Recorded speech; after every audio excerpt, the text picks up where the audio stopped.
انسانی حقوق کی حمایت.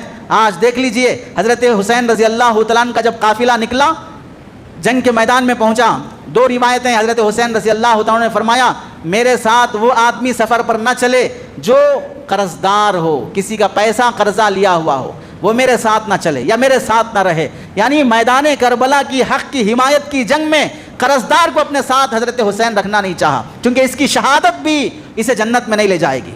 دوسروں کا پیسہ لوٹ کر حضرت حسین رضی اللہ تعالیٰ کے ساتھ شہید بھی ہو جاؤ گے پھر بھی جنت تمہیں نصیب نہیں ہوگی. یہ گویا کہ حضرت حسین رضی اللہ تعالیٰ فرمانا چاہتے ہیں. آج کتنے لوگ ہیں سالوں سے مہینوں سے زمین کے کاروبار میں, دوسرے مختلف کاروبار میں قرضے لیے, پارٹنر کا پیسہ لیے لوٹ کے بیٹھے ہیں. بیٹیوں کی شادیاں بھی برابر, گھر کی تعمیرات بھی برابر, اولاد کی خواہشات بھی برابر, بیٹوں کو گاڑیاں بھی برابر, اور مزے کے ہوٹل بھی برابر, آؤٹنگ اور ڈیٹنگ بھی برابر. اس کے باوجود قرض دار کا خون اور محنت کا پسینہ بہا کر کمایا اور پیسہ حوالے کرنے تیار نہیں ہے, فون اٹھانے تیار نہیں, جواب دینے تیار نہیں, ٹائم دینے تیار نہیں. جب فرشتے آئیں گے روح نکالنے کے لیے ایک پیسہ فرشتے رحم نہیں کریں گے.